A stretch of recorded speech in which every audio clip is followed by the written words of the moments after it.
I think Studio Movie Grill got started, I've heard all these Granada stories, but I actually think what happened is Brian repossessed a theater, threw an old lady and her family out. Is that not how, that's not the right? No!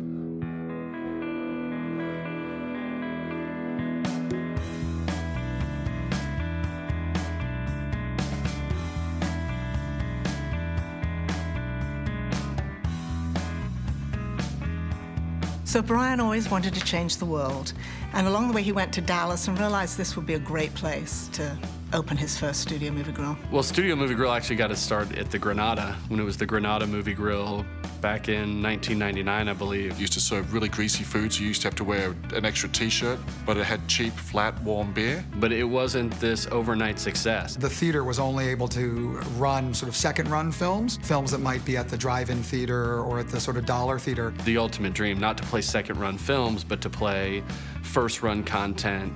He was running into roadblocks, and then finally he got a green light with the film Waterboy. The Waterboy. A Waterboy. A Waterboy. Waterboy. I don't even know what it is. In fact, you were talking about it like it was something I should know. Now that's what I call high-quality H2O.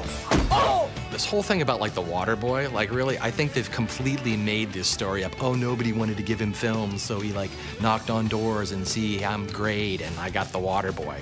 Really? He went to the studios and wrote letter after letter, call after call, and kept pushing, saying, I have this idea. The studio said, hey, we'll just throw you Waterboy. Let's see how you do with it. And Brian just simply blew the numbers out of the water. The light went on with the studios that this was a possibility. And that really changed the trajectory of the business. He was able to compete in a way that warranted them bringing first-run films to him. I mean, think about this. He went from one location to 30 locations and 314 screens. One of the wonderful things about Brian and his vision is he always understood the importance of community. It's one of the reasons why I love working here. We're always giving back to the community. I'm not even sure they're making money anymore, because all they do is they give it away. Every time I turn around, they're doing this amazing screen with Wonder, and I know they've got some stuff coming up with Wrinkle in Time and Big Thought. Big Thought and Studio Movie Grill have been working in partnership when Wonder Woman came out, again on Wonder, and we're about to do another partnership on A Wrinkle in Time. Primarily, Big Thought is serving kids who don't have access to go to the movies, much less go to someplace like Studio Movie Grill where you're fed as well. When we did 8 days with Brian, I said to Brian, listen, we're going to tour this thing. Nobody in Hollywood does more than one red carpet premiere event. We're going to do 8. But Brian just said, okay, let's do it.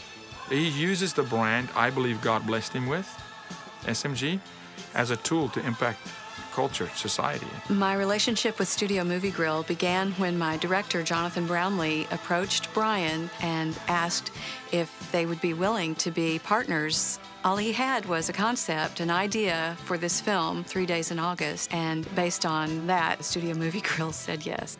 Our little tiny film got a national theatrical release because of the Studio Movie Grill. My first impression of Brian was that he was kind of Willy Wonka.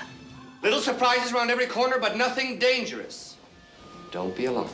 I would say the best thing about working for Brian is he's very process-oriented and wanting things to be seamless. I mean, half the time when Brian's at an event, you don't even know it's Brian, right? It's like, he never shows up. People are like, who's that guy standing? Oh, that's the owner. Yeah, that's BrianShultz. It's like, we just thought maybe it was a guy that came in off the street, was looking for a free meal. Brian's a tough cookie.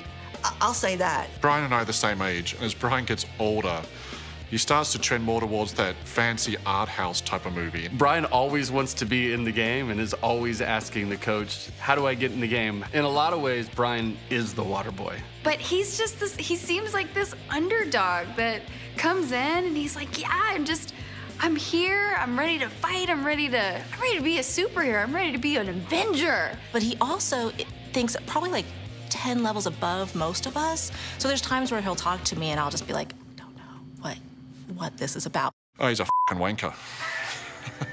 You know, Brian is a real thinker and he's a dreamer and he's never stopped trying to figure it out. It's always yes, and just let's figure it out. One of the things that I have always admired about Brian is his almost relentless appetite for learning and for growing and for improving. His gift giving is farsighted. So it's like, not today. We don't care what happens today, but what effect is it going to have in the future?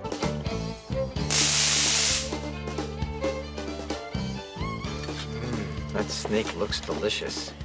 So Brian, you know, is a connoisseur of many things. He likes great film, but he also likes great food. You mean like his obsession with food? Like, because he's obsessed with food. That he actually does go home and dreams up these ideas. He tries this stuff in his kitchen. If you think of all the really sort of important family holidays or family events, they all involve food. And what are we having for dessert? Squirrel. Congratulations, Brian, to being the first recipient of the StodghillAward Award. I cannot think of a single person that is more deserving of this award than you. All of us from College Park, we want to say congratulations.